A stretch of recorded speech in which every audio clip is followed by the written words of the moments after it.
He swaggered through the door as if the room belonged to him. Detective Marcus Hale.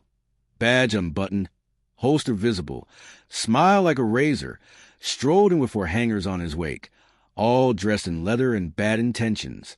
Conversation died mid-sentence. Even the old jukebox seemed to lower its volume. Marcus let his fingers trail along the bar's edge, as if appraising meat at a market. "Nice joint," he said. "Heard it's doing well." I gave a single nod. "Good. Let's keep it that way. Half of what you take each week. We keep your records clean. You don't." He tapped his badge, slow and certain. "You end up buried in paperwork and charges so fast you won't remember your own name." I smiled, careful and slow. "You must be mistaken." He leaned close, arrogant sour on his breath. "Resisting arrest, pal?" he asked.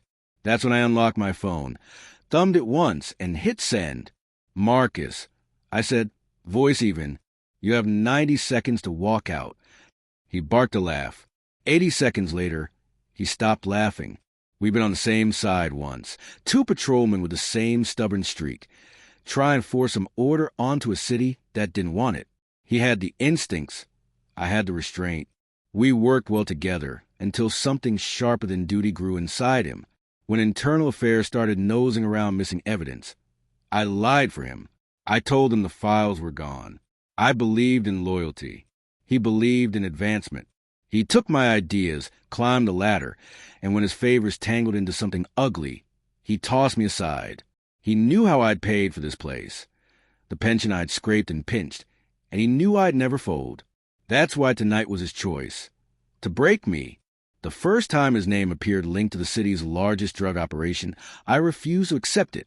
Marcus was careful, too careful to leave prints. But arrogance slips. He left a trace, a transfer log under his wife's account, a shell company tied to a cousin, an evidence receipt that didn't match the manifest. I watched, I gathered, months of invoices, recordings, photographs, and with help from a friend in cybercrime, the offshore trail, too. Each piece clicked into a shape only someone like him could form, refined corruption with a clean exterior. I didn't act on fury. Revenge born of heat is loud and clumsy. I wanted justice that was surgical, quiet, precise. So I waited until every thread lay in my hand. The ledgers, the altered police entries, the camera feeds. Then I baited him. A rumor that my bar was suddenly flush with cash from private, cash-only nights. The sort of whisper a greedy badge couldn't resist. He bit. When I dialed, it wasn't for help. It was for exposure. The tiny cameras I'd hidden behind bottles and lights started streaming to a secure server and to a handful of trusted recipients. 2 reporters and a federal agent who owed me a favor. Every threat Marcus made, every smug laugh from his crew, every demand for half my takings was recorded, time-stamped, and authenticated. The files were set to publish unless the timer was stopped. He had 90 seconds. I gave him 80. The first wail of sirens outside made his grin falter. He scanned the windows, then me. "What did you do?" he asked. I poured myself a drink. "Nothing illegal. Can't say the same for you." Unmarked cars slipped the curb. Internal affairs walked through my door, badges out, guns down, eyes trained on him. One of them, the agent I'd fed info to, gave me a single imperceptible nod. Color drained from Marcus's face. He fumbled for his badge like a talisman. "You set me up," he breathed. "No," I answered quietly. "You set yourself up. I only recorded it."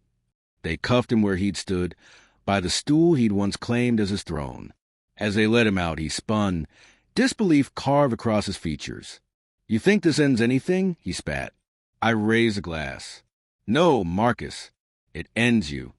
A week later the bar hummed as before. Same songs, same faces, but the air was lighter. News outlets ran the story. Decorated detective arrested in a multi-million-dollar corruption probe. His syndicate unraveled. I didn't gloat. What was there to celebrate? The law can be bent, twisted, and bought, but paper trails and recordings don't lie. Sometimes the most effective revenge isn't violence, but silence and proof. A single call that turns 90 seconds into a lifetime he'll never forget.